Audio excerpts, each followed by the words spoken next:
اماں، میں کہہ رہی ہوں نا کہ میں آج مدرسے نہیں جاؤں گی۔ آخر ایسی کون سی قیامت آ جائے گی اگر ایک دن کتابوں سے میری جان چھوٹ گئی تو؟ میں نے انتہائی بیزاری سے کتابیں ایک طرف پھینکتے ہوئے کہا اور اپنی ماں کی طرف دیکھا جو مجھے خونخوار نظروں سے گھور رہی تھی۔ ان کے چہرے پر ہمیشہ کی طرح میرے مستقبل کی فکر اور میرے پڑھائی نہ کرنے پر غصہ واضح تھا۔ آج تو میں نیاز بانٹوں گی پورے گاؤں میں، کوئی گھر نہیں چھوڑوں گی، میں نے مزید ڈٹائی سے اعلان کیا اور دل میں اس پراسرار گھر کا سوچا جہاں جانے کے لیے میں یہ سارا تماشا کر رہی تھی۔ اماں کو کیا معلوم تھا کہ میرے دماغ میں کیا کھچڑی پک رہی ہے۔ انہیں تو بس میرے مدرسے جانے کی فکر تھی، مگر میرا دل تو حویلی کے پاس اس 2 منزلہ آسیب زدہ مکان میں اٹکا ہوا تھا جہاں 2 ہفتے پہلے کوئی رہنے آیا تھا اور مجھے ہر حال میں یہ راز جاننا تھا۔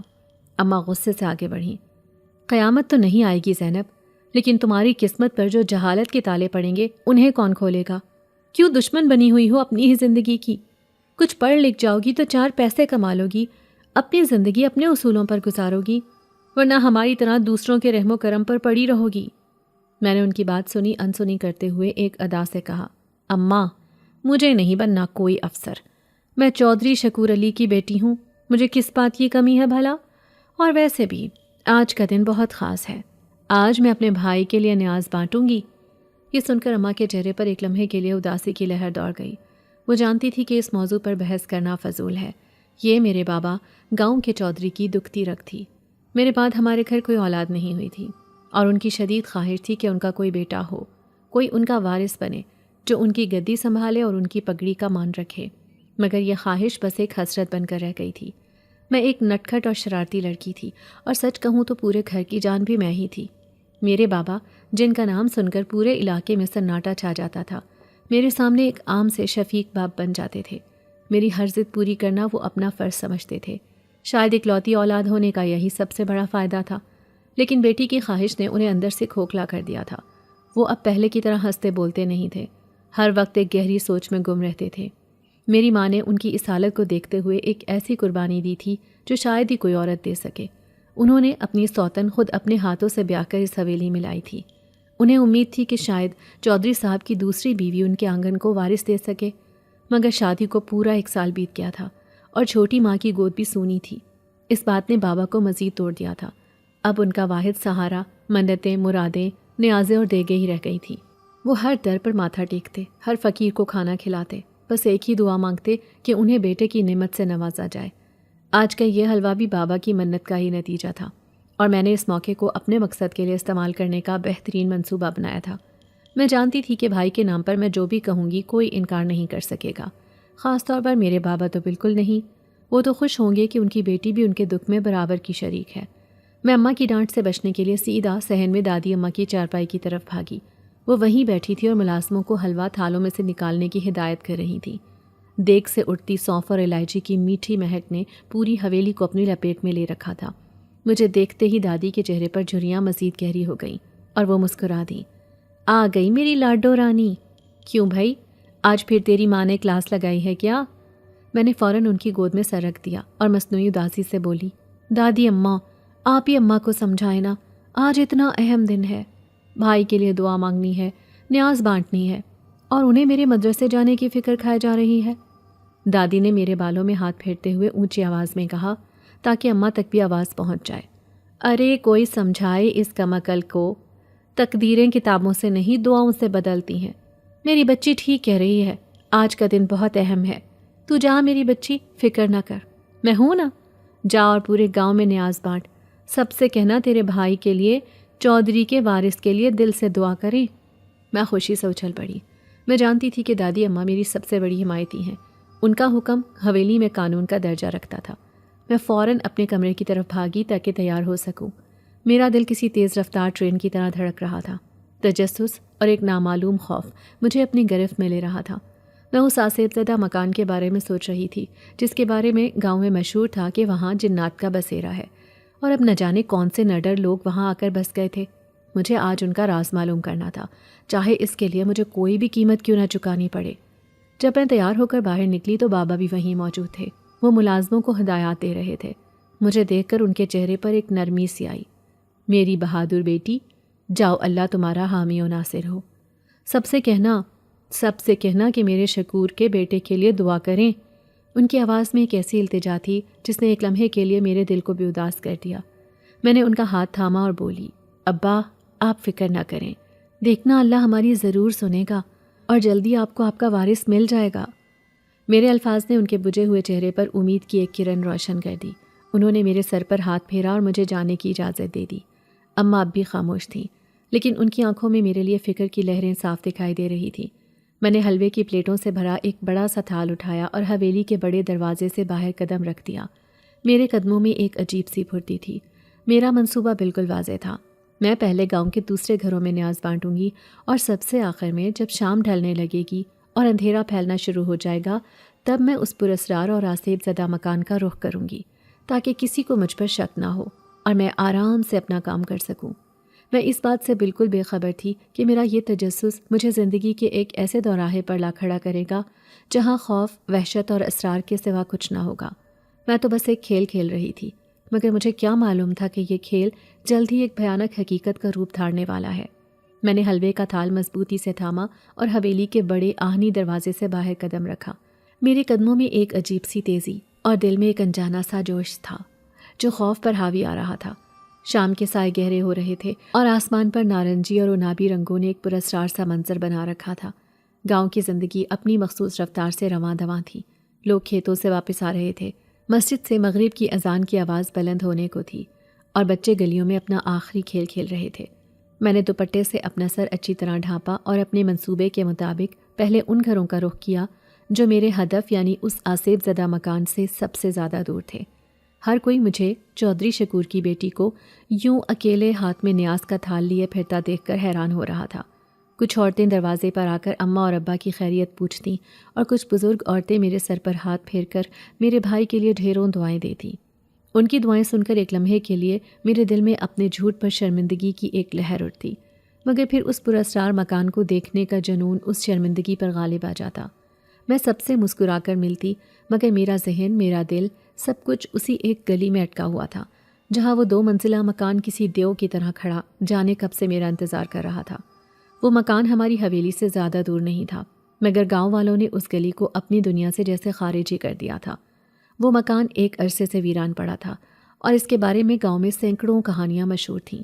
حویلی کے اتنے قریب ہونے کے باوجود وہ گھر ہمیشہ سے ایک راز رہا تھا، ایک ایسا راز جسے کھولنے کی کبھی کسی نے ہمت نہیں کی۔ ہماری ایک ماسی کرمو جو حویلی میں سالوں سے کام کر رہی تھی، قسمیں کھا کھا کر بتاتی تھی کہ اس کے دادا کے زمانے میں اس گھر میں ایک بہت امیر کبیر خاندان رہتا تھا، مگر پھر کسی دشمنی میں پورے خاندان کو رات کے اندھیرے میں بے دردی سے قتل کر دیا گیا تھا اور تب سے ان کی روحیں اس گھر میں بھٹکتی ہیں۔ وہ کہتی تھی کہ چاند کی 14ویں رات کو اس گھر کی سب سے اونچی کھڑکی میں ایک عورت کا سایہ نظر آتا ہے جو اپنے لمبے بال سنوارتی رہتی ہے۔ گاؤں کے کئی نوجوانوں نے شرط لگا کر اس گھر میں رات گزارنے کی کوشش کی تھی، مگر کوئی بھی صبح ہونے سے پہلے ہی چیختا چلاتا بدحواس حالت میں وہاں سے بھاگ نکلا تھا۔ ان میں سے ایک تو اتنا ڈرا کہ کئی مہینوں تک بخار میں مبتلا رہا، اور جب ٹھیک ہوا تو اس کی ذہنی حالت پہلے جیسی نہیں رہی تھی۔ وہ بس ایک ہی بات دہراتا تھا، آنکھیں، بہت ساری آنکھیں جو دیواروں سے اسے گھور رہی تھیں۔ یہ کہانیاں میرے ذہن میں گردش کر رہی تھیں اور میرے دل میں خوف کی ایک ٹھنڈی لہر دوڑا رہی تھی، مگر میرا تجسس میرے خوف سے کہیں زیادہ طاقتور تھا۔ میں جاننا چاہتی تھی کہ آخر وہ کون لوگ ہیں جن میں اتنا حوصلہ ہے کہ وہ ایک بدنام زمانہ اور آسیب زدہ مکان میں آ کر بس گئے ہیں، وہ بھی کسی کو بتائے بغیر، بالکل خاموشی سے۔ 2 ہفتے پہلے ہی کی تو بات ہے، جب میں اپنی سہیلی رضیہ کے گھر سے واپس آ رہی تھی تو میں نے اس مکان کے باہر ایک بڑا سا ٹرک کھڑا دیکھا تھا۔ میں وہیں ٹھٹک کر رک گئی۔ کچھ مزدور خاموشی سے اس میں سے پرانے طرز کا بھاری فرنیچر اور بڑی بڑی صندوقیں اتار کر اندر لے جا رہے تھے۔ ان کے چہروں پر کوئی تاثر نہیں تھا، نہ تھکاوٹ، نہ کوئی خوشی، وہ جیسے کسی کے حکم پر چلنے والی مشینیں ہوں۔ میں نے ہمت کر کے ایک مزدور سے پوچھنے کی کوشش کی، چاچا یہ مکان کس نے خریدا ہے؟ مگر اس نے میری طرف ایسے دیکھا جیسے میں نے کوئی گناہ کر دیا ہو۔ اس نے غصے سے مجھے گھورا اور بغیر کوئی جواب دیے اپنے کام میں لگ گیا۔ اس کا یہ رویہ بہت عجیب تھا۔ میں نے دیکھا کہ کوئی بھی مالک مکان یا اس کا گھر والا وہاں موجود نہیں تھا جو سامان کی نگرانی کرتا، بس مزدور تھے اور پراسرار سامان۔ یہ خبر پورے گاؤں میں جنگل کی آگ کی طرح پھیل گئی۔ ہر کوئی حیران تھا، ہر زبان پر ایک ہی سوال تھا کہ مکان لینے والا کون ہے، کہاں سے آیا ہے۔ سب بس چہمگویاں ہی کر رہے تھے۔ یہ باتیں میرے کانوں میں بھی پڑیں اور میرے اندر کا تجسس ایک جنون کی شکل اختیار کر گیا۔ میں نے اسی دن فیصلہ کر لیا تھا کہ میں ان پراسرار مکینوں سے ضرور ملوں گی۔ میں دیکھوں گی تو صحیح کہ آخر وہ کون سی ہستیاں ہیں جو جنات اور آسیب کے سائے میں رہنے سے بھی نہیں ڈرتی۔ اور پھر مجھے جلد ہی یہ موقع میرے بابا کی منت کی صورت میں مل گیا۔ یہ سب سوچتے ہوئے میں گاؤں کی گلیوں میں گھر گھر نیاز بانٹ رہی تھی، ہر دروازے پر دستک دیتی، حلوے کی پلیٹ دیتی اور ان سے اپنے بھائی کے لیے دعا کی درخواست کرتی۔ لوگ حیرانی سے مجھے دیکھ رہے تھے، مگر میرے چہرے پر اتنی سنجیدگی اور لہجے میں اتنی لجاجت ہوتی کہ کوئی مجھ سے زیادہ سوال کرنے کی ہمت ہی نہیں کر سکا۔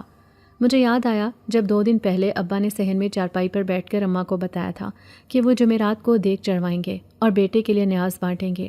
میں وہیں قریب بیٹھی کتاب کے اوراق پلٹ رہی تھی، مگر میرے کان ان کی باتوں پر لگے تھے۔ جیسے ہی میں نے نیاز کا سنا، میرے دماغ میں فوراً ایک منصوبہ بن گیا۔ یہی وہ موقع تھا جس کا مجھے انتظار تھا، یہی وہ چابی تھی جو اس پراسرار مکان کا دروازہ میرے لیے کھول سکتی تھی۔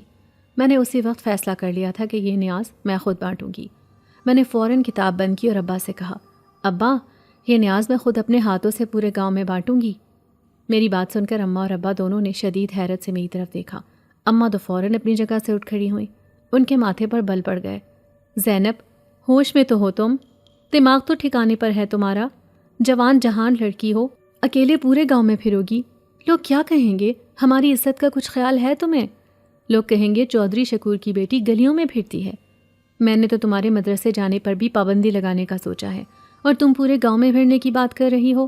ہرگز نہیں، یہ ناممکن ہے۔ حویلی میں 10 ملازم ہیں، وہ کس دن کام آئیں گے؟ وہ بانٹ آئیں گے نیاز۔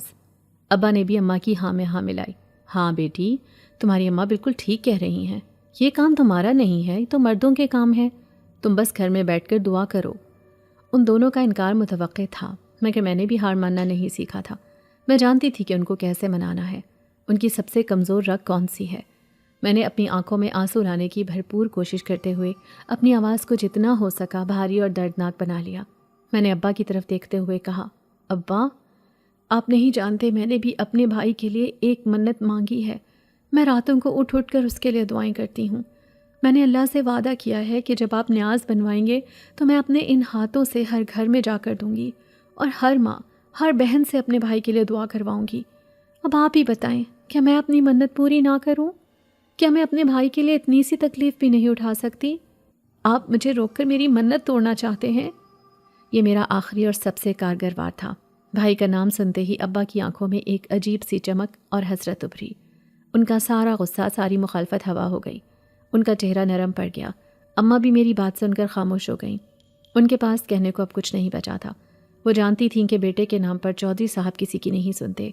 میرا اتنا کہتے ہی دادی اماں جو پاس ہی بیٹھی تسبیح پڑھ رہی تھیں اور ہماری ساری باتیں بھی سن رہی تھیں، فوراً میری حمایت میں بول پڑیں۔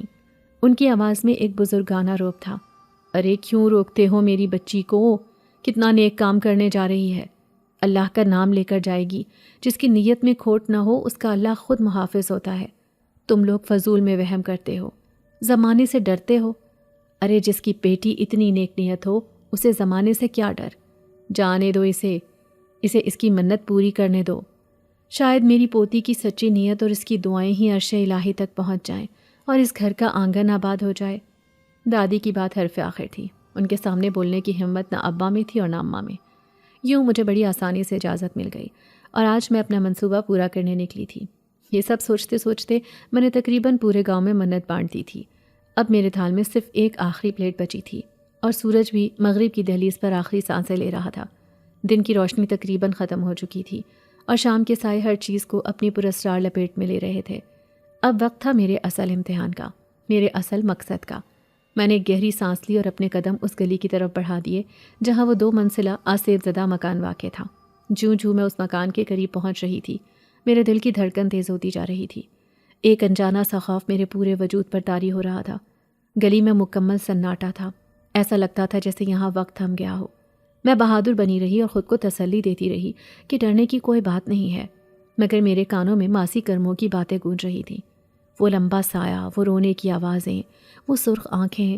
میں نے جھٹکے سے اپنے سر کو نفی میں ہلایا اور اپنے دل کو مضبوط کیا۔ میں آج یہ راز جان کر ہی رہوں گی۔ میں نے خود سے عہد کیا اور اس پراسرار مکان کے بڑے سے کالے لکڑی کے دروازے کے سامنے جا کر کھڑی ہو گئی۔ میرے ہاتھ میں تھال تھا جس میں نیاز کی آخری پلیٹ رکھی تھی۔ گلی میں شام کا اندھیرا تیزی سے پھیل رہا تھا اور ایک عجیب قسم کی خاموشی اور ہیبت طاری تھی۔ ہوا بالکل ساکن تھی، اتنی ساکن کہ مجھے اپنے دل کے دھڑکنے کی آواز بھی صاف سنائی دے رہی تھی۔ میں نے ایک لمحے کے لیے سوچا کہ واپس لوٹ جاؤں، کیا ضرورت ہے اس فضول کے تجسس میں پڑنے کی، لیکن پھر میرے اندر کی ضدی زینب نے مجھے ایسا کرنے سے روک دیا۔ میں اتنی دور آ کر اتنی محنت سے اپنا منصوبہ کامیاب بنا کر خالی ہاتھ واپس نہیں جا سکتی تھی۔ میں نے ایک گہرا سانس لیا، اپنے دل کو مضبوط کیا اور کانپتے ہوئے ہاتھ سے دروازے پر دستک دے دی۔ لکڑی کے بھاری دروازے پر میری دستک کی آواز اس خاموش گلی میں دور تک گونجی اور پھر خاموشی چھا گئی۔ میں انتظار کرتی رہی۔ 1 منٹ گزرا، 2 منٹ گزرے، مگر اندر سے کوئی جواب نہ آیا، نہ ہی کوئی آہٹ سنائی دی۔ تبھی اچانک موسم نے انگڑائی لی، آسمان پر گہرے کالے بادل تیزی سے امڈ آئے اور ایک تیز ٹھنڈی ہوا کا جھونکا میرے وجود سے ٹکرایا، جس سے میں ایک دم ٹھٹر کر رہ گئی۔ میں نے حیرانی سے آسمان کی طرف دیکھا۔ ابھی چند لمحے پہلے تک تو آسمان بالکل صاف تھا، یہ اچانک سے اتنی تیز آندھی کہاں سے آ گئی؟ میں نے جلدی سے دوبارہ دستک دی، اس بار تھوڑا اور زور سے، لیکن نتیجہ وہی رہا، مکمل خاموشی۔ اب میں مایوس ہونے لگی تھی، مجھے لگ رہا تھا شاید گھر میں کوئی نہیں ہے، یا پھر وہ لوگ کسی اجنبی کے لیے دروازہ نہیں کھولنا چاہتے۔ میں نے واپس جانے کا سوچا ہی تھا کہ تبھی بادل زور سے گرجے اور موسلادھار بارش شروع ہو گئی، اتنی تیز اور اچانک کہ مجھے سنبھلنے کا موقع بھی نہ ملا۔ پانی کی موٹی موٹی بوندیں میرے سر پر کسی پتھر کی طرح برسنے لگیں۔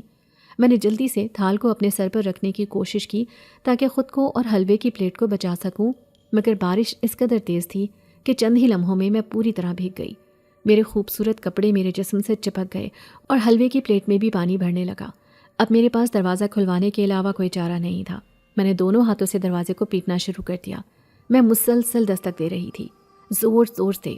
شاید میری آواز بارش کے شور میں دب کر رہ گئی تھی۔ میں مایوس ہو کر رونے ہی والی تھی جب اچانک ایک چرچراہٹ کی آواز کے ساتھ وہ بھاری دروازہ کھل گیا۔ میں نے شکر کا سانس لیا اور جلدی سے اندر داخل ہو گئی۔ میں بارش سے بچنے کی جلدی میں اس قدر بدحواس تھی کہ میں نے یہ بھی نہیں دیکھا کہ دروازہ کس نے کھولا ہے۔ اندر داخل ہوتے ہی میری نظر اپنے کپڑوں پر پڑی جن سے پانی ٹپک رہا تھا، اور پھر میں نے ہاتھ میں پکڑی پلیٹ کو دیکھا۔ حلوہ پانی میں گھل کر ایک عجیب سی شکل اختیار کر چکا تھا۔ مجھے اپنے آپ پر اور اپنی حالت پر شدید افسوس ہونے لگا۔ میں اپنی ہی دھن میں بڑبڑاتی ہوئی آگے بڑھ گئی۔ سارا مزہ کرکرا ہو گیا، اتنی محنت سے آئی تھی اور اس بارش کو بھی ابھی ہونا تھا۔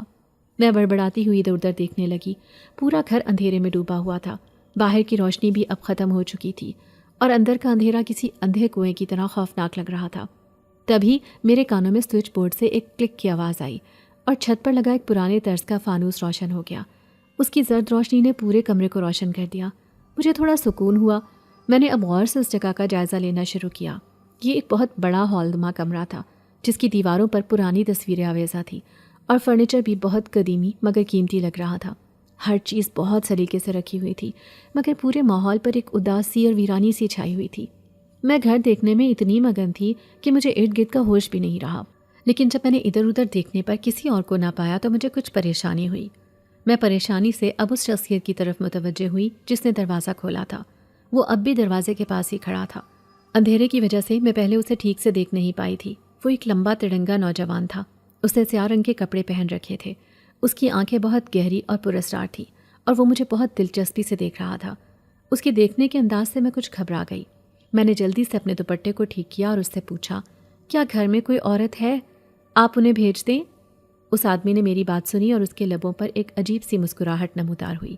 اس نے اپنی بھاری اور گونجدار آواز میں جواب دیا، اس گھر میں میرے سوا اور کوئی نہیں رہتا، نہ کوئی عورت نہ کوئی مرد، میں یہاں اکیلا ہی رہتا ہوں۔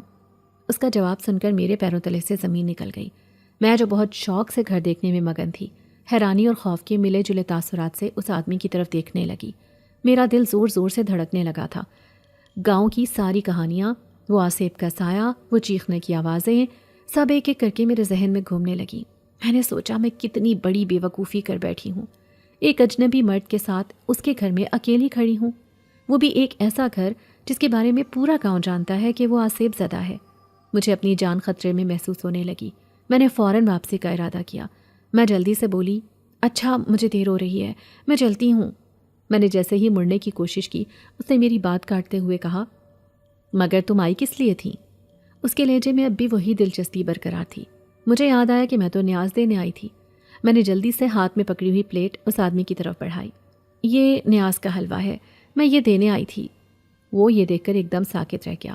اس کی آنکھوں میں جو دلچسپی تھی وہ ایک دم سے غائب ہو گئی۔ اس کے چہرے کے تاثرات عجیب ہونے لگے۔ جیسے ہی اس آدمی نے پلیٹ پکڑنے کے لیے اپنا ہاتھ آگے بڑھایا، نہ جانے کیا ہوا، میرا ہاتھ کانپ گیا یا اس کا ہاتھ میرے ہاتھ سے ٹکرایا، پلیٹ میرے ہاتھ سے چھوٹ گئی اور چھناکے کی آواز کے ساتھ سنگ مرمر کے فرش پر گر کر دور جا گری۔ حلوہ پورے فرش پر پھیل گیا۔ میں ایک دم ڈر گئی۔ میں نے خوفزدہ نظروں سے اس آدمی کی طرف دیکھا اور میری روح تک کانپ گئی۔ اس کے چہرے پر شدید غصے کے آثار نظر آنے لگے تھے۔ اس کی پرسکون نظریں اب غصے سے سرخ ہو رہی تھیں اور اس کا پورا وجود غصے میں کانپ رہا تھا۔ وہ ایسے لگ رہا تھا جیسے کوئی بھوکا شیر اپنے شکار کو دیکھ رہا ہو۔ میں خوف سے وہیں جم کر رہ گئی۔ میرے حلق میں الفاظ جیسے کانٹے بن کر چبھنے لگے تھے۔ فرش پر بکھرے ہوئے حلوے اور ٹوٹی ہوئی پلیٹ کی کرچیوں سے زیادہ میرا دل ٹوٹ کر بکھرا ہوا محسوس ہو رہا تھا۔ میں نے خوف سے اپنی آنکھیں میچ لیں، مگر اس شخص کا غصے سے تپتا ہوا چہرہ میری آنکھوں کے سامنے کسی بھیانک تصویر کی طرح چپک گیا تھا۔ اس کی پرسکون اور گہری آنکھیں اب سرخ انگاروں کی طرح دہک رہی تھیں اور اس کے خوبصورت نقوش غصے کی شدت سے بگڑ چکے تھے۔ وہ شخص اب وہ نہیں لگ رہا تھا جسے میں نے چند لمحے پہلے دیکھا تھا۔ اس کا وجود اب کسی انسان کا نہیں بلکہ کسی غیبی اور خوفناک مخلوق کا لگ رہا تھا، جو کسی بھی لمحے مجھے چیر پھاڑ کر رکھ دے گی۔ خاموشی اتنی گہری تھی کہ مجھے اپنی تیز تیز چلتی سانسوں کی آواز بھی سنائی دے رہی تھی، جو میرے سینے میں کسی طوفان کی طرح اٹھ رہی تھی۔ وہ میری طرف بڑھا۔ اس کے قدموں کی آہٹ اس بڑے ہال میں گونج رہی تھی اور ہر قدم کے ساتھ میرے دل کی دھڑکن میرے حلق میں آ کر اٹک رہی تھی۔ میرا دماغ مکمل طور پر معاف ہو چکا تھا۔ میرے پیر جیسے زمین میں گڑ گئے تھے۔ میں چیخنا چاہتی تھی، بھاگنا چاہتی تھی، مگر میرے جسم نے میرا ساتھ دینے سے انکار کر دیا تھا۔ میں بے بسی کی تصویر بنی وہیں کھڑی رہی۔ کاش میں نے اماں کی بات مان لی ہوتی۔ کاش میں نے اپنے تجسس کو قابو میں رکھا ہوتا۔ کاش میں اس منحوس اور آسیب زدہ گھر میں کبھی قدم نہ رکھتی، مگر اب بہت دیر ہو چکی تھی۔ تیر کمان سے نکل چکا تھا اور میں شکاری کے بالکل سامنے کھڑی ایک ناہیتی شکار تھی۔ وہ میرے بالکل قریب آ کر رک گیا۔ اس کا قد اتنا لمبا تھا کہ مجھے اپنا سر اٹھا کر اسے دیکھنا پڑا۔ اس کی آنکھوں میں جلتی ہوئی آگ میرے وجود کو جھلسا رہی تھی۔ اس نے اپنا ہاتھ آگے بڑھایا اور میرے دونوں گال اپنے آہنی ہاتھوں میں دبوچ لیے۔ اس کے ہاتھ برف کی طرح ٹھنڈے تھے، اتنے ٹھنڈے کہ ان کی ٹھنڈک میری ہڈیوں تک اترتی ہوئی محسوس ہوئی۔ اس لمس نے میرے پورے جسم میں خوف کی ایک سنسنی خیز لہر دوڑا دی۔ میں نے درد اور خوف سے کراہنا چاہا، مگر میری آواز میرے حلق میں ہی گھٹ کر رہ گئی۔ اس نے اپنا چہرہ میرے چہرے کے قریب کیا اور پھر وہ بولا، اور اس کی آواز، وہ آواز کسی انسان کی نہیں تھی۔ وہ ایک ایسی آواز تھی جو میں نے اپنی زندگی میں کبھی نہیں سنی تھی۔ وہ بھاری، گرجدار اور اس قدر خوفناک تھی جیسے کسی گہری کھائی سے آ رہی ہو۔ اس آواز میں ایک غیر انسانی گونج تھی جس نے کمرے کی دیواروں کو بھی لرزا دیا۔ تم کون ہو اور اس پلیٹ میں کیا لائی ہو؟ اس نے دھاڑتے ہوئے پوچھا۔ اس کی سانسیں کسی گرم بھٹی کی طرح میرے چہرے سے ٹکرا رہی تھیں۔ جان بوجھ کر لائی ہو نا، یا کسی نے بھیجا ہے تمہیں؟ اس کے ہر لفظ میں زہر بھرا ہوا تھا۔ ہر لفظ میرے کانوں میں پگھلے ہوئے سیسے کی طرح اتر رہا تھا۔ میں نے نفی میں سر ہلانے کی کوشش کی، مگر اس کی گرفت اتنی مضبوط تھی کہ میں ہل بھی نہ سکی۔ میری آنکھوں سے آنسوؤں کی لڑیاں بہہ نکلیں۔ خوف نے میرے حواس پر مکمل قبضہ کر لیا تھا۔ مجھے لگا جیسے میرا دل پھٹ جائے گا۔ دنیا میری آنکھوں کے سامنے گھومنے لگی۔ اس کی سرخ آنکھیں، اس کی ہیبت ناک آواز اور اس کے برفیلے ہاتھ، بس یہی میرے حواس پر طاری تھے۔ اور پھر میری آنکھوں کے سامنے مکمل اندھیرا چھا گیا۔ میرے جسم کی ساری طاقت ختم ہو گئی اور میں بے ہوش ہو کر اس کے قدموں میں گر گئی۔ مجھے جب دوبارہ ہوش آیا تو ایک مانوس سی خوشبو نے میرا استقبال کیا۔ یہ میرے کمرے کی خوشبو تھی، میرے بستر کی، میرے اپنے گھر کی۔ میں نے آہستہ سے آنکھیں کھولیں۔ چھت پر لگا پنکھا دھیرے دھیرے گھوم رہا تھا۔ میں نے کروٹ لینے کی کوشش کی تو میرے سر میں ایک تیز درد کی لہر اٹھی۔ اماں، میرے منہ سے بے اختیار نکلا۔ میرے سرہانے بیٹھی اماں جو شاید سو رہی تھیں، میری آواز سن کر ہڑبڑا کر اٹھ بیٹھیں۔ زینب، میری بچی، تم ہوش میں آ گئی؟ ان کی آنکھوں میں آنسو تھے اور آواز میں بے پناہ محبت اور فکر۔ انہوں نے جلدی سے میرا ماتھا چوما۔ میں ابھی تک پوری طرح ہوش میں نہیں تھی۔ مجھے کچھ یاد نہیں آ رہا تھا۔ میں کہاں تھی، مجھے کیا ہوا تھا؟ میں نے کمزوری سے پوچھا، اماں میں یہاں کیسے؟ اماں نے جلدی سے کہا، چپ رہو، ابھی کچھ مت بولو، تم 2 دن سے بے ہوش ہو۔ اللہ کا شکر ہے تم نے آنکھیں تو کھولیں۔ 2 دن؟ یہ سن کر میں چونک گئی۔ 2 دن سے بے ہوش، لیکن کیوں؟ اور پھر بجلی کے کوندے کی طرح سب کچھ میرے ذہن میں واپس آ گیا۔ وہ پراسرار مکان، وہ بارش، وہ اندھیرا، وہ لمبا تڑنگا شخص اور اس کا غصے سے بھرا چہرہ، اس کی برف جیسی ٹھنڈی گرفت اور اس کی وہ غیر انسانی ہیبت ناک آواز۔ جیسے ہی یہ منظر میرے ذہن میں آیا، میرے پورے جسم میں خوف کی ایک لہر دوڑ گئی، میری آنکھیں خوف سے پھیل گئیں اور میرے منہ سے ایک دل خراش چیخ نکلی۔ میں نے پوری طاقت سے چیخ ماری اور پھر بے ہوش ہو گئی۔ اس کے بعد کے کئی دن میری زندگی کے بدترین دن تھے۔ میں ہوش اور بے ہوشی کی کیفیت میں بھٹکتی رہی۔ جب بھی مجھے ہوش آتا، وہ خوفناک منظر میری آنکھوں کے سامنے آ جاتا اور میں چیخنے لگتی۔ میری حالت پاگلوں جیسی ہو گئی تھی۔ مجھے ہر وقت لگتا جیسے وہ شخص میرے آس پاس ہی موجود ہے۔ مجھے اس کی سرخ آنکھیں ہر جگہ نظر آتیں۔ راتوں کو میں ڈر کر اٹھ بیٹھتی۔ مجھے اس کی بھیانک آواز سنائی دیتی۔ تیز بخار نے میرے وجود کو اپنی لپیٹ میں لے لیا تھا اور میں بستر سے لگ کر رہ گئی تھی۔ حویلی میں ہر طرف ایک سوگ کا عالم تھا۔ میری ہنسی اور شرارتوں سے گونجنے والی حویلی اب میری چیخوں اور سسکیوں سے گونج رہی تھی۔ اماں ہر وقت میرے سرہانے بیٹھی روتی رہتی تھی۔ ابا جو پورے گاؤں کے چودھری تھے، اپنی اکلوتی بیٹی کے سامنے بے بس بیٹھے تھے۔ ان کا چہرہ پریشانی اور دکھ سے مرجھا گیا تھا۔ دادی اماں ہر وقت جائے نماز پر بیٹھی میرے لیے دعائیں کرتی رہتی تھیں۔ گاؤں کے سب سے اچھے حکیم اور ڈاکٹر میرا علاج کر کر کے تھک چکے تھے۔ کسی کو سمجھ نہیں آ رہا تھا کہ مجھے ہوا کیا ہے۔ میرے جسم پر کوئی چوٹ کا نشان نہیں تھا۔ ساری رپورٹیں ٹھیک تھیں، مگر میری حالت دن بدن بگڑتی جا رہی تھی۔ کوئی نہیں جانتا تھا کہ اس رات میرے ساتھ اصل میں کیا واقعہ پیش آیا تھا۔ میں کسی کو کچھ بتانے کے قابل ہی نہیں تھی، اور اگر ہوتی بھی تو کیا بتاتی؟ کون میری بات پر یقین کرتا؟ سب یہی سمجھتے کہ میں پاگل ہو گئی ہوں یا بخار کی شدت سے بہکی بہکی باتیں کر رہی ہوں۔ جب ڈاکٹری علاج سے کوئی افاقہ نہ ہوا تو دادی اماں نے روحانی علاج کا سہارا لینے کا فیصلہ کیا۔ انہوں نے شہر سے ایک بہت بڑے عالم اور دم کرنے والے بزرگ کو بلوایا۔ مجھے یاد ہے میں نیم بے ہوشی کی حالت میں تھی جب وہ بزرگ میرے کمرے میں داخل ہوئے۔ ان کے چہرے پر ایک نورانی جلال تھا۔ انہوں نے میرے سر پر ہاتھ رکھا اور بلند آواز میں قرآن پاک کی آیات پڑھنی شروع کر دیں۔ ان کی آواز میں ایک عجیب سی طاقت اور سکون تھا۔ جیسے جیسے وہ آیات پڑھتے جا رہے تھے، میرے اندر کا خوف کم ہوتا جا رہا تھا۔ میرے وجود کو جو ایک انجانی آگ نے جکڑ رکھا تھا وہ ٹھنڈی پڑنے لگی۔ انہوں نے مجھ پر دم کیا اور ابا کو کچھ دعائیں پڑھ کر پانی پر دم کرنے کے لیے دیں۔ کچھ دن یہ سلسلہ چلتا رہا۔ ان بزرگ کی دعاؤں اور دم کے اثر سے میری حالت آہستہ آہستہ سنبھلنے لگی۔ میرا بخار اتر گیا، میں نے چیخنا چلانا بند کر دیا، اور پھر ایک دن میں مکمل طور پر ہوش میں آ گئی۔ گھر والوں کی جان میں جان آئی۔ انہوں نے شکرانے کے نفل ادا کیا اور خیرات بانٹی۔ میں اب جسمانی طور پر ٹھیک ہو چکی تھی، لیکن ذہنی طور پر میں اب بھی اس صدمے کے زیر اثر تھی۔ میری شرارتیں، میری ہنسی، میرا بولنا، سب کچھ ختم ہو گیا تھا۔ مجھے چپ لگ گئی تھی۔ میں گھنٹوں خلا میں گھورتی رہتی تھی، کسی سے کوئی بات نہیں کرتی تھی، بس خاموش رہتی تھی۔ گھر والوں نے مجھ سے بہت پوچھا، بہت گریدنے کی کوشش کی کہ اس رات آخر ہوا کیا تھا، تم اس گھر سے واپس کیسے آئیں، تمہیں حویلی کے دروازے پر بے ہوش حالت میں کس نے پہنچایا؟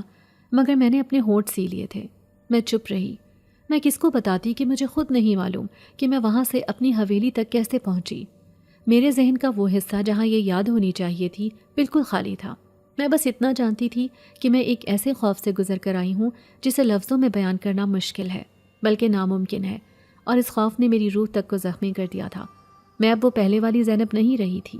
میں ایک زندہ لاش بن چکی تھی، جس کی ہنسی اور خوشی کوئی نامعلوم مخلوق نگل چکی تھی۔ میں اب ایک چلتی پھرتی لاش تھی، جس کی آنکھوں میں ہر وقت ایک انجانا خوف اور وحشت تیرتی رہتی تھی۔ اماں اور ابا نے میری خاموشی کو توڑنے کی ہر ممکن کوشش کر لی تھی۔ وہ مجھے بہلانے کے لیے شہر لے کر گئے، میرے لیے نئے کپڑے اور چوڑیاں لائے، مگر مجھے کسی چیز میں کوئی دلچسپی محسوس نہیں ہوتی تھی۔ دنیا کے سارے رنگ میری نظروں میں پھیکے پڑ چکے تھے۔ آخر کار سب نے ہار کر یہ فیصلہ کیا کہ مجھے واپس اپنی پرانی زندگی کی طرف لے جایا جائے، اور اس کا واحد راستہ مدرسہ تھا۔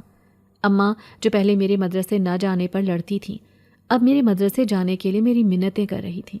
ان کا خیال تھا کہ شاید اپنی سہیلیوں سے مل کر پڑھائی میں دل لگا کر میں اس صدمے سے باہر آ سکوں گی، مگر میں نے جانے سے صاف انکار کر دیا۔ اس حویلی سے باہر قدم رکھنے کا تصور ہی میری روح فنا کر دیتا تھا۔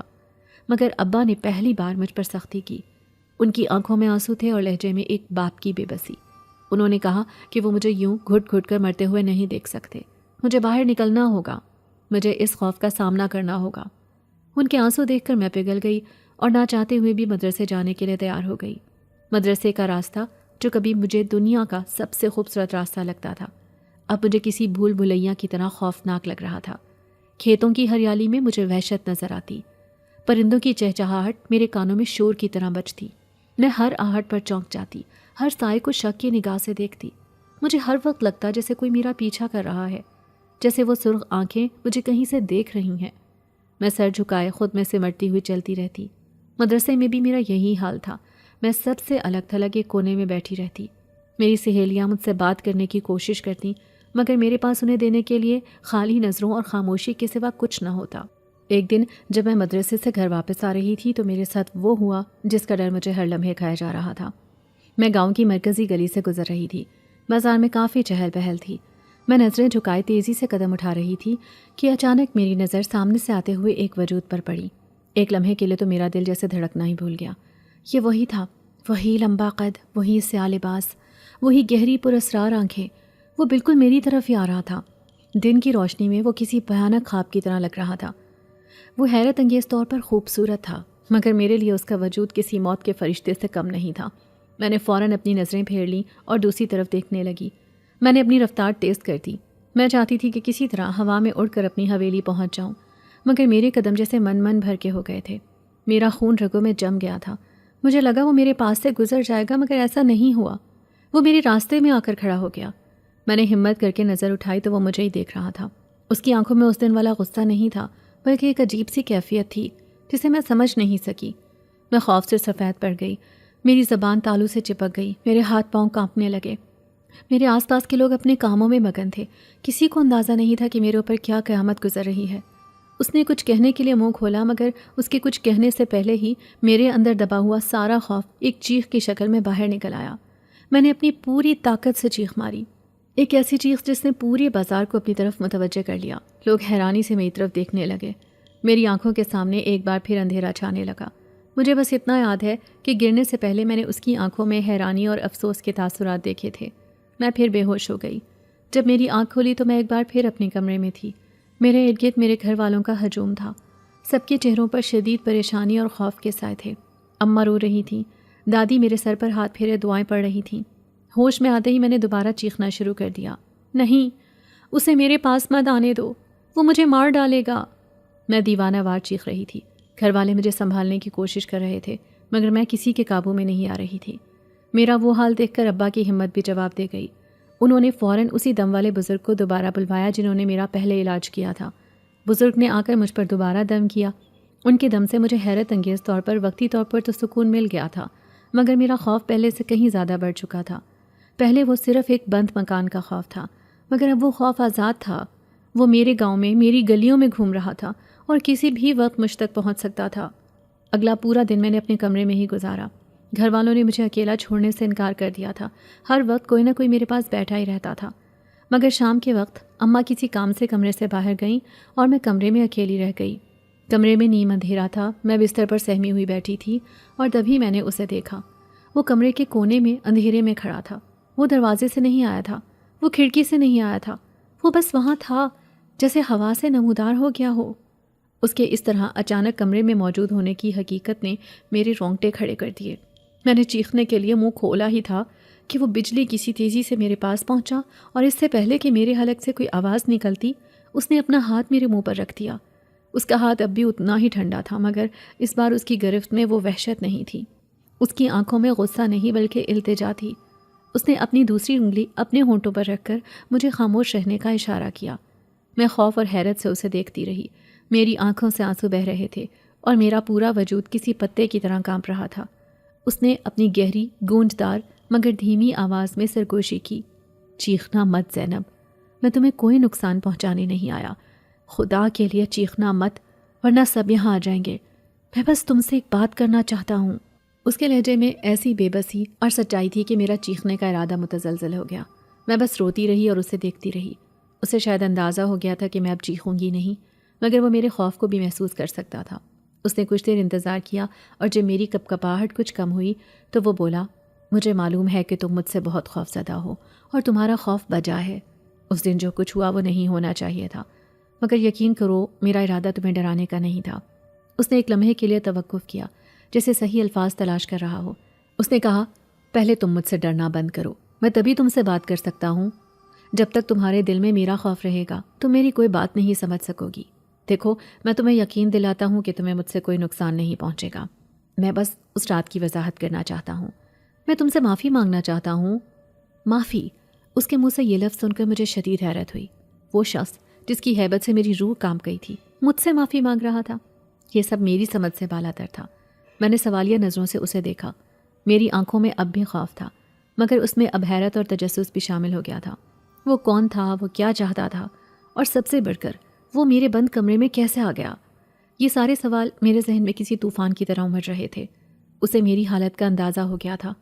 اس کی آنکھوں میں ایک لمحے کے لیے افسوس کی لہر دوڑی. اس نے بہت نرمی سے کہا، میں جانتا ہوں تمہارے ذہن میں بہت سے سوال ہیں اور میں ان سب کے جواب دوں گا، مگر اس کے لیے تمہارا پرسکون ہونا بہت ضروری ہے. دیکھو، میں اس رات کے لیے تم سے بہت شرمندہ ہوں. میں معافی چاہتا ہوں. اس کے لہجے کی نرمی، اس کی آنکھوں کی التجا اور اس کے معافی مانگنے کے انداز نے میرے اندر کے خوف کو کچھ حد تک کم کر دیا. میں تھوڑی ریلیکس ہوئی. میری کپکپاہٹ تقریباً ختم ہو گئی. اس نے محسوس کیا کہ میں اب قدرے پرسکون ہوں تو اس نے آہستہ آہستہ اپنا ہاتھ میرے منہ سے ہٹا لیا. میرے حلق میں ہزاروں چیخیں تھیں جو باہر آنے کو بے تاب تھیں، مگر میں خاموش رہی. میرے جسم پر اب بھی کپکپی طاری تھی، مگر میرے ذہن میں خوف سے زیادہ اب سوالات کا طوفان برپا تھا. کمرے کی خاموشی میں ہم دونوں کی سانسوں کی آواز صاف سنائی دے رہی تھی. آخر کار میں نے اپنی ساری ہمت مجتمع کی اور کانپتی ہوئی آواز میں سرگوشی کی، کون ہو تم؟ اور میرے اس بند کمرے میں کیسے داخل ہوئے؟ میری آواز اتنی دھیمی تھی کہ مجھے خود مشکل سے سنائی دی. اس نے ایک گہرا سانس لیا، جیسے وہ اس سوال کے لیے پہلے سے تیار تھا، مگر جواب دینا اس کے لیے مشکل ہو. اس نے میری آنکھوں میں دیکھتے ہوئے کہا، میرا جواب شاید تمہیں مزید خوفزدہ کر دے زینب، مگر میں تم سے جھوٹ نہیں بولوں گا. میں اس بند دروازے سے نہیں آیا، کیونکہ مجھے آنے کے لیے دروازوں کی ضرورت نہیں پڑتی. میں وہ نہیں ہوں جو نظر آتا ہوں. میں ایک عام انسان نہیں ہوں زینب، میں جن ہوں. جن؟ یہ لفظ میرے کانوں میں کسی دھماکے کی طرح گونجا. میرے اوسان خطا ہو گئے. میرے ذہن کی ساری بتیاں ایک دم جیسے بجھ گئیں. جن، وہ مخلوق جس کے قصے ہم بچپن سے اپنی نانی دادی سے سنتے آئے تھے. وہ نادیدہ مخلوق جس کا ذکر قرآن میں بھی تھا. وہ آنکھ سے بنی ہوئی مخلوق، اور وہ میرے سامنے کھڑا تھا، مجھ سے باتیں کر رہا تھا. میرا خوف جو کچھ دیر پہلے کم ہوا تھا اب 1000 گنا شدت سے واپس لوٹ آیا. اتنا کہ میں چیخنا بھول گئی. میں ہلنا جلنا بھول گئی. بس پتھرائی ہوئی آنکھوں سے اسے دیکھتی رہی. میں بے اختیار بستر پر پیچھے کی طرف کھرسٹنے لگی، یہاں تک کہ میری کمر دیوار سے جا لگی. اب میرے اور اس کے درمیان فاصلہ کچھ زیادہ ہو گیا تھا، مگر میرے لیے یہ فاصلہ کچھ بھی نہیں تھا. میں ایک ایسی مخلوق کے ساتھ ایک کمرے میں بند تھی جو کسی بھی پل میری جان لے سکتی تھی. اس نے میری حالت دیکھی تو اس کے چہرے پر افسوس کے تاثرات اور گہرے ہو گئے. اس نے فوراً اپنے دونوں ہاتھ اٹھا دیے، جیسے وہ خود کو غیر مسلح ثابت کرنا چاہتا ہو. ڈرو مت زینب، پلیز میری بات سنو. میں جانتا ہوں یہ سننا تمہارے لیے مشکل ہوگا، مگر یقین کرو میں تمہیں کوئی نقصان نہیں پہنچاؤں گا. اگر مجھے ایسا کچھ کرنا ہوتا تو میں اس رات ہی کر چکا ہوتا. میں تمہیں تکلیف دینے کے لیے نہیں، تم سے معافی مانگنے کے لیے آیا ہوں اور تمہیں سب کچھ سمجھانے آیا ہوں. اس کے لہجے میں ایسی سچائی تھی کہ میرے اندر کا خوف ایک بار پھر تجسس سے لڑنے لگا. میں نے کانپتی ہوئی آواز میں پوچھا، تو پھر اس رات تم نے میرے ساتھ ایسا کیوں کیا؟ اس نے جواب دیا، کیونکہ تم جو پلیٹ میں لے کر آئی تھیں وہ ہمارے لیے تکلیف دہ ہوتی ہے. وہ نیاز، وہ حلوہ جس پر مخصوص کلام پڑا گیا ہو، وہ ہمارے لیے آگ کی طرح ہے.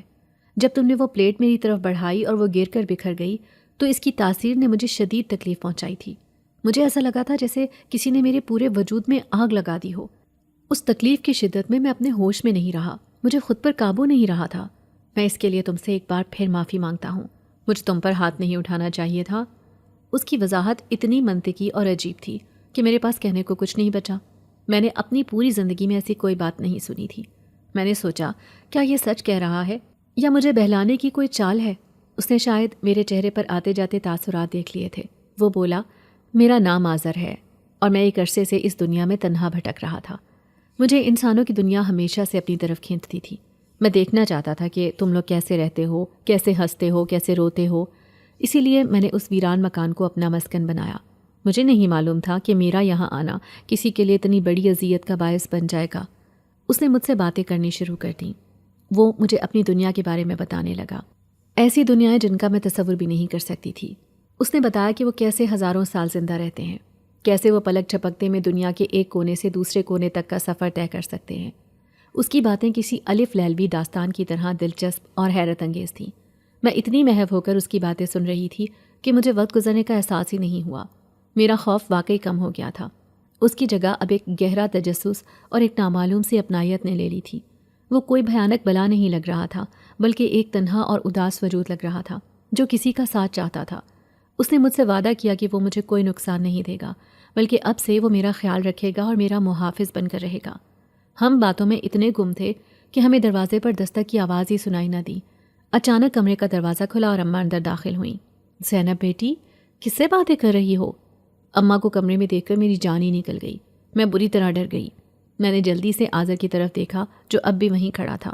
میں نے سوچا کہ اب سب کچھ ختم ہو جائے گا، اماں اسے دیکھ لیں گی اور پھر نہ جانے کیا قیامت برپا ہوگی، مگر آذر بالکل پرسکون کھڑا تھا۔ اس نے دھیمے سے سرگوشی کی، گھبراؤ مت، وہ مجھے نہیں دیکھ سکتی، مجھے تمہارے علاوہ یہاں کوئی نہیں دیکھ سکتا۔ میں نے حیرت سے پہلے اسے اور پھر اماں کو دیکھا۔ اماں کمرے میں ادھر ادھر دیکھ رہی تھیں۔ ان کی نظریں آذر کی طرف سے ایسے گزر گئیں جیسے وہ وہاں موجود ہی نہ ہو، جیسے وہ ہوا ہو۔ مجھے اپنی آنکھوں پر یقین نہیں آیا۔ اماں میرے پاس آ کر بیٹھ گئیں اور میرا ماتھا چومتے ہوئے بولیں، کیا ہوا بیٹی، تم ٹھیک تو ہو؟ میں نے سنا تم کسی سے باتیں کر رہی تھی۔ میں نے جلدی سے خود کو سنبھالتے ہوئے کہا، نہیں اماں، کوئی نہیں، میں تو بس ایسے ہی اپنے آپ سے باتیں کر رہی تھی۔ اماں نے میری بات پر یقین تو نہیں کیا، مگر وہ خاموش ہو گئیں۔ ان کی آنکھوں میں میرے لیے گہری فکر تھی۔ وہ شاید یہی سوچ رہی تھیں کہ میری بیٹی پر کسی آسیب کا سایہ ہو گیا ہے۔ ان کے جانے کے بعد آذر مسکرایا۔ دیکھا، میں نے کہا تھا نا، یہ ہمارا راز ہے، صرف تمہارا اور میرا۔ اس دن کے بعد میری زندگی مکمل طور پر بدل گئی۔ آذر روز مجھ سے ملنے آتا۔ وہ تبھی آتا جب میں کمرے میں اکیلی ہوتی۔ ہم گھنٹوں باتیں کرتے۔ مجھے بھی اب اس کی عادت پڑ گئی تھی۔ وہ میرے لیے اب کوئی خوف کی علامت نہیں، بلکہ ایک دوست، ایک رازدان بن چکا تھا۔ میری خاموشی ختم ہو گئی۔ میں اب دوبارہ ہنسنے لگی تھی، باتیں کرنے لگی تھی، مگر میری یہ ہنسی، یہ باتیں میرے گھر والوں کے لیے مزید پریشانی کا باعث بن رہی تھیں، کیونکہ وہ مجھے اکیلے میں ہنستے اور باتیں کرتے ہوئے دیکھتے تھے۔ وہ سمجھتے تھے کہ زینب پر کوئی سایہ ہو گیا ہے، وہ خود سے باتیں کرتی ہے۔ انہوں نے کئی بار مولویوں اور پیروں کو بھی بلوایا، مجھ پر دم درود کروایا، میرے گلے میں کئی قسم کے تعویذ ڈالے، مگر ان سب چیزوں کا کوئی اثر نہیں ہوا، کیونکہ میں کسی آسیب کے زیر اثر تھی ہی نہیں۔ میں تو بس اپنے ایک ایسے دوست سے باتیں کرتی تھی جسے میرے سوا کوئی نہیں دیکھ سکتا تھا۔ اصل حقیقت کوئی نہیں جان سکا، اور میں نے بھی یہ راز اپنے سینے میں ہمیشہ کے لیے دفن کر لیا۔ وقت گزرتا گیا، سال بیت گئے، میں جوان ہو گئی اور ابا نے میری شادی ایک اچھے اور پڑھے لکھے خاندان میں طے کر دی۔ جب میری شادی کی تاریخ پکی ہوئی تو میں بہت اداس ہو گئی تھی۔ میں نے آذر سے پوچھا، اب کیا ہوگا؟ میں تو یہاں سے چلی جاؤں گی، ہم پھر کیسے ملیں گے؟ اسے میری آنکھوں میں دیکھتے ہوئے کہا، میں نے تم سے وعدہ کیا تھا زینب کہ میں ہمیشہ تمہارا خیال رکھوں گا۔ تم جہاں بھی جاؤ گی میں تمہارے ساتھ رہوں گا، ایک سائے کی طرح، ایک محافظ کی طرح۔ تم اپنے آپ کو کبھی اکیلا نہیں پاؤ گی۔ اس کی بات سن کر میرے دل کو تسلی ہوئی۔ میری شادی ہو گئی، میں اپنے سسرال آ گئی، میری زندگی کا ایک نیا باب شروع ہو گیا، سب کچھ بدل گیا۔ میری حویلی، میرے گھر والے سب پیچھے رہ گئے، مگر ایک چیز نہیں بدلی، اور وہ تھا آذر کا ساتھ۔ وہ آج بھی میرے ساتھ تھا، بالکل ویسے ہی جیسے اس نے وعدہ کیا تھا۔ وہ اکثر مجھ سے ملنے آتا جب میں اکیلی ہوتی، ہم باتیں کرتے۔ وہ میری زندگی کا ایک ایسا راز تھا جو میرے ساتھ ہی رہنا تھا۔ دنیا والوں کی نظر میں شاید ایک عجیب لڑکی تھی جو کبھی کبھی خود سے باتیں کرنے لگتی تھی، مگر میں جانتی تھی کہ میں اکیلی نہیں تھی۔ میرا ایک دوست تھا جو اس دنیا کا نہیں تھا، مگر وہ میری دنیا کا سب سے اہم حصہ تھا۔